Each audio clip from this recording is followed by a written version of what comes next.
सोन्याच्या दरात 3000 रुपयांची घसरण झाली आहे। सोनं प्रति तोळा 96,614 रुपयांवर गेले। ग्राहकांसह सराफा व्यावसायिकांना त्यामुळे मोठा दिलासा मिळालाय। तर चांदीचे दर मात्र जैसे थेचे। जळगाव शहरातील सराफ बाजारामध्ये शनिवारी 24 कॅरेट सोन्याचे दर जीएसटी सह प्रति तोळा 99,704 रुपयांपर्यंत होते।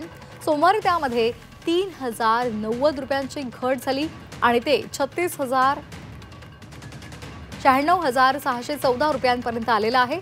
ग्राहकांसह सराफा व्यावसायिकांना त्यामुळे मोठा दिलासा मिळालेला आहे। सोमवारी सकाळी बाजार उघडताच दरामध्ये 2226 रुपयांची घट नोंदवण्यात आली। सोनं 97,438 रुपयांपर्यंत खाली आलं।